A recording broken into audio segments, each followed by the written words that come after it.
Welcome back to the SFB YouTube channel. I meant to do this last week in honor or in commemoration of May 29th, 1978, the day that Just What I Needed was released prior to the Cars album being released a few weeks later. But technical difficulties prevented that from happening, so here we are today. So I want to talk about another topic that's adjacent to my Cars obsession, and that's the music of 1978. I've hopped in the Wayback Machine and have been reliving my past, specifically when I was 11, 12, 13 years old, 6th and 7th grades. I can remember almost every single lyric from songs from 45, 46, 47 years ago. It's amazing. And at the risk of sounding like an old curmudgeon, I have to say, damn, that music stands the test of time. Has me wondering, where is all the good music today? Is it true that rock is dead? Was music from back then really better than it is now? I know that's not true. There's some good stuff out there, but I just love listening to the old stuff. So 1978, Jimmy Carter is in the White House entertaining Willie Nelson and installing solar panels on the roof. I turned 12 that May and I was highly, highly impressionable. That was the year I got my first pair of Levi's. Hunter green cords, straight leg. I got them for Christmas. Damn, I thought I was cool in those pants. Here's a little aside, kind of off topic, but remember when people wore actual clothes? Like pants and shirts with buttons and collars and shoes that were made out of leather, not jeans and t-shirts or athletic clothing or things made out of plastic. Actual clothes with buttons and zippers and tailoring and hems, and much of it made by union workers in this country. But I digress. Let's get back to the topic at hand. What I'm getting at here is that 1978 was a year of absolutely tremendously fantastic music releases, from debut albums by bands that finally broke through to standout releases by some of the 70s greatest artists, and some of those people are still performing today. Let's start with my boys, Benjamin, Rick, Elliot, David, and Greg, the Cars. So on May 29th, 1978, the single Just What I Needed, like I said, from the Cars debut album was released, and that debut album is just about perfect in every way. The album cover is unforgettable, although I guess the band didn't really like it. It wasn't what they had envisioned.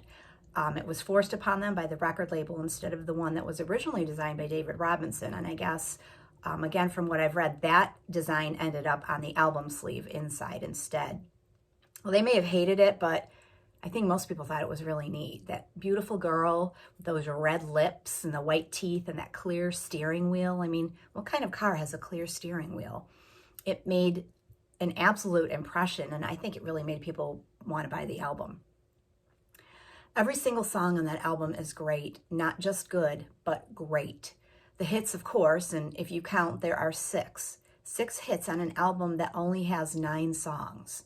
That's mind-blowing. And the 3 that kind of weren't quite as mainstream popular are absolutely phenomenal. I'm in Touch with Your World, Don't Just Stop. Is that song about what I think it is? Or am I just, 46 years late on the uptake? You tell me. And then, of course, All Mixed Up, which is fantastic. You can go to YouTube and listen to the track with just the isolated vocals and guitars, and it will literally give you chills. You can really hear the brilliance of Ben Orr's voice and Elliot's guitar work. I mean, it's almost better than the full complete version. It's so good. Go listen to it. I can't think of any other record I ever owned that didn't have a couple of songs that were just okay, or that I skipped over to get to the songs I really wanted to hear. And some albums actually only had 1 or 2 songs that I really liked or listened to.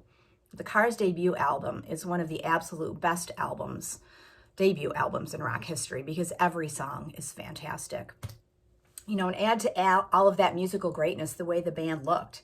They didn't go so far as to do, the Beatles thing with suits, but they weren't just a bunch of guys standing around on stage wearing whatever. Their stage outfits were curated in coordinating colors and styles. I mean, their guitar straps were color coordinated, as were the guitars and Ben's bass. They all matched. Those guys just oozed coolness. They cultivated an aura, a vibe, a feeling. And at that time, they were completely unique and unlike any other band that was popular. And of course, they aspired, I think, to be the antidote to disco. that was popular at that time. So their sound was just so different.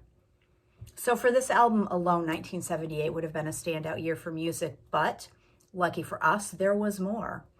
A list of just some of the debuts of 1978, the B-52s, Prince's For You, Van Halen, Dire Straits, Devo, Are We Not Men? We Are Devo.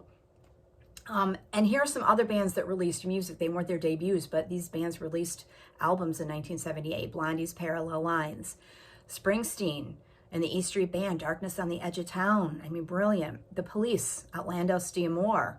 That included everybody's favorite Police song, right? Roxanne. Warren Zevon's Excitable Boy. Billy Joel, 52nd Street. Cheap Trick had not one album that year, but two, Heaven Tonight, and then the great Live at Budokan that I think everybody owned. Elvis Costello's This Year's Model with Pump It Up. I mean, what an amazing list. What an amazing bounty of music. If you're watching this and you're anywhere between the ages of like 50 and 65, you can hear a song from every single one of those records in your head, right? Like it was yesterday. You were cruising around with your friends in your first car, or on your bike, at the beach, or in your backyard, at the roller skating rink, listening to the radio, or listening to your record player, your stereo in your bedroom, not even realizing the bounty of musical genius and brilliance that you were experiencing. Other music released in 1978 was Bob Seger and the Silver Bullet Band's Stranger in Town. That had, I mean, 4 amazing songs. Hollywood Nights, Old Time Rock and Roll, We've Got Tonight, Still the Same. Don't Look Back by Boston was released that year. And Journey's first album, Infinity, with Steve Perry on lead singing, lead vocals. REO Speedwagon's classic, You Can Tune a Piano, But You Can't Tune a Fish. Al Stewart, Year of the Cat. Jerry Rafferty, Baker Street was everywhere that year. I remember hearing it all the time. One of my all-time favorite Neil Young songs, Comes a Time, came out in 78 from the album of the same name. You know, Molly Hatchet, Doobie Brothers, Foreigner's absolute classic, Double Vision. Again, another album with all great songs. Styx, Pieces of 8 with Renegade and Blue Collar Man, the band's Last Waltz. I have distinct memories from the summer of 78, listening to Miss You and Beast of Burden from the Rolling Stones, Some Girls, that came out that year. When I hear those songs now, they remind me of wandering the lanes at Van Buren Point and Van Buren Bay over 4th of July weekend on Lake Erie with some girls who were a few grades ahead of me in school, desperately wishing I were older and cooler like they were, and prettier, and hoping that we would run into some hunky older boys who lived over in the Bay and that they would notice me and deign to speak to me. You know, the bonfires, the fireworks, this music brings back all these memories. You know, just looking for fun and mischief and middle school romance. There was other great music released in the banner year of 1978, but there's really not enough time to talk about all of it right now. I'm thinking I may have to do another podcast about this, or another recording, but the things I've mentioned here are really just a sliver of musical greatness that was released in the 1970s before the music industry really changed. Videos took over. I mean, this music was incredibly listenable. And I think a song that really kind of sums it up really well is a single that came off, an album was released in 77 by Meatloaf, Bat Out of Hell. But Paradise by the Dashboard Light was released as a single in 1978. And as the mighty Meatloaf sang, it was long ago and it was far away.